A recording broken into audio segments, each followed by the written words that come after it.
What is going on, YouTube? You got Mr. Law Jones here with a new video. It's been a little while. Hope all is well with you. I'm out here with Goldie today. This is the 66 CADILLAC Sedan deVille. This is a four-door hardtop sedan. This is the one I did the LSA swap on with a 4L80 transmission. I'll just kind of give you a little informational update. I've just been so busy with everybody else's cars except for my own. So finally kind of getting a little time to work on my own. Finally I got the Ford 9-inch on here. So that is that's a 370 gear with a Detroit locker. And right here, this is my LSA right here. This is basically based off of a 6-liter L96, and they just have an LSA supercharger on top. I had to take the lid off of it because I had to put the cooling lines on here, you know, for the cooling tubes on here. So I had to put one over here. So I really had to take this off and lift the actual supercharger up just a little bit so I can get those on. So those were in there. I just got to bolt those down. So what I want to kind of show is, like I said, just a bunch of little updates and stuff going on around here. Finally cut the floor. I know it looks a mess in here, so I got the floor cut. The only reason I did cut the floor in here because putting these newer, bigger transmissions in there. So that's a 6L90 core. Don't have no guts in it, anything like that. So it's literally for mock-up. But like I said, even though I'm doing a 4L80, but I wanted to build a tunnel around this. So that way, if I want to put like a 10-speed in there or 8-speed, which is most likely not likely, I'm not going to ever do that. That way I have more than enough tunnel. So, and then had to lift up the tunnel here because I'm doing bags on here, because these cars here, when they come from the factory, the tunnel is almost flat on these here. It's not really like a lot of high tunnel, say like your cars from the 70s, 80s, even 90s. That's rear-wheel drive. So I had to lift that up, and of course I had to take the dash down on it. Just had to do some things up under there, and so that right there, that's my AC unit. That is a retro mod air unit. So the way it's going to have to go with this here, I decided I'm going to have to mount it inside the dashboard, unfortunately. So I thought I was going to be able to mount it on the firewall, but it don't look that way. So I've seen a couple guys that I know personally who kind of mounted them inside the dash, and it seems like that works the best. And that way I don't really have to cut the glove box or anything like that, because that's a pretty big unit right there. But of course, obviously, you know, it's a big car. So got that going on. And what I want to kind of show is today, just kind of showing some engine mount choices, you know, because there's really not a lot of LS swap support for these here. But these cars has always been super popular, you know, 65 and 66, you know, definitely a super popular model for Cadillac. You know, a lot of people like them. I mean, if you go in like Cali, you know, you see a lot of them, low riders, or not really low riders, they're mostly on airbags, you know, which this car going to be on, and of course spokes. Very popular car, you know, like I say, you know, this is the third gens. So these went from 65 to 70. So just had to take out so I took out the air system right here. So this is this is going to be the cover for this here. I'm just going to go ahead and either screw this in or either tack weld that on. And then I just need to make like a new panel, which I have sheet metal on the other side of the shop. And just go ahead and do a panel, just close that off right here. And then maybe, like I said, I just really need to do around here. I may go ahead and do the whole entire thing and just kind of clean it up right here, because this right here, this ain't number layer, so that's not rust or anything like that. But anyway, back to what I was kind of talking about, engine mounts. So I got two different companies of engine mounts that I was going to use. So the one mount company right here, this is made through Cash's Candy Classics. You know, very cool guy, very nice guy actually. I bought an air ride kit from him. He's very, very knowledgeable there. Nick, shout out to you, my guy. So yeah, like I said, these here. So I was going to go with those at first, and then on to the left, these are the mounts that's made by Metal Tech. So it's a company that's based out of Michigan, small company.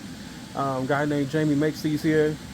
So they did a 65 Coupe deVille, and they did an LSA with a 6L90 in it. Kind of almost the same direction. They did this, you know, basic supercharger, and then they did a 6-speed automatic behind it. So both mounts are really good, but I think I'm going to end up going with the Metal Tech mounts, because what it'll do, if you look at that comparison there between the ones over there that says the triple C's on there, which is Cash's Candy Classics, and this one on the right here, which is it's gonna be the Metal Tech ones, it'll kind of put my motor almost like back towards the firewall, not on the firewall per se, but it'll put it pretty far back. So reason being, because, you know, with this car here, These old GM cars, they have rear steering, which meaning is that all the steering components are like in the back. So you know, like if you get like a 70s GM car, like a 70s, you know, Chevrolet or Pontiac or Buick or something like that, you know, the gearbox, it'll be forward of the front main cross member right here. This one here is in the back. So what happens is, since this is in the back, it kind of creates a huge big problem of like putting like manifolds. Now, only like doing like, especially like factory stuff, you probably can get away with like a Corvette C6 driver's side manifold if you do keep this here. Now, only thing about these mounts here that's made by Cash's Candy Classics, this mount right here would kind of keep you at your factory location if the 429 was in here on there. So, which meaning that you would have to run a front sump pump, a front sump oil pan, excuse me. So you have to run that on here, just kind of keep it that way. But now going with the Metal Tech ones here, I'll be able to run a rear sump oil pan on here. So that's the reason I'm kind of going with this here. But if you don't mind running this front sump oil pan, these mounts will work real good too. So like I said, these mounts will be up for sale. Like I said, they'll be a very, very reasonably priced if you do have a 65, or I think they even go up to 70, to be honest with you though. So like I said, I know 65 to 66 for sure, but they may touch up to 70. So, you know, if you do follow my channel and you are looking for some mounts, I do have some available. These will be up for sale right here. I'm going to go ahead and sell those. And then like I said, I'm going to keep these here and just kind of roll with these right here. So, like I said, after I get done with these here, I'm going to use my Maka block right here. They ain't number just a LS1, just a bare block. And we see how it is, and I'm gonna stick the rear sump oil pan. That's basically a Holley 302-2, but it's actually a white box brand that they sell. I think I had did that in another video back a little while ago.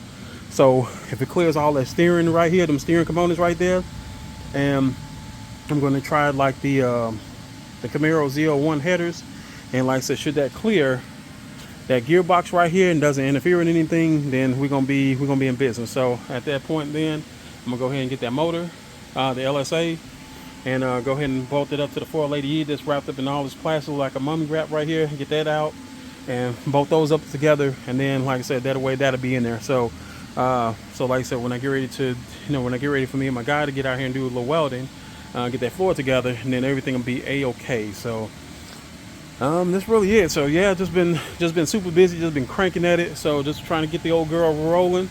I ain't gonna be able to do no body work this year, but I had decided I think I'm gonna go ahead and kind of do patina. So if you see right here, I got the little rust spots right here, but these are super solid. I mean, you take a screwdriver, you won't get a screwdriver through that at all. So they're just in like about 5-6 places on each side. So I'm just gonna go ahead and keep the patina.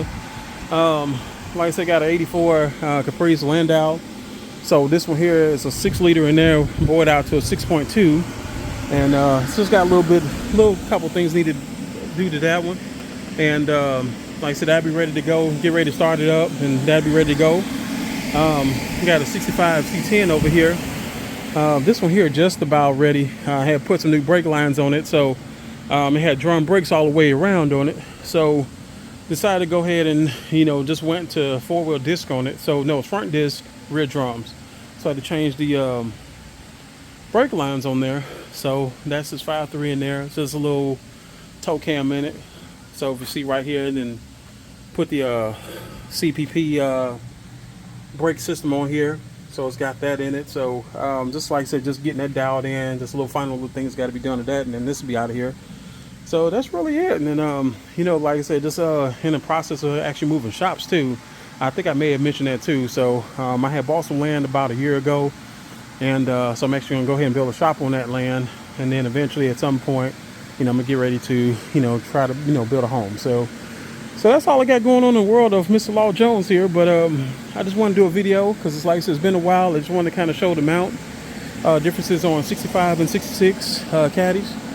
But anyway, if you like this video, please give me a thumbs up. If you want to see more content and you're new to the channel, feel free to subscribe to it if you like. But other than that, y'all take it easy. Mr. Law Jones gonna go ahead and sign out.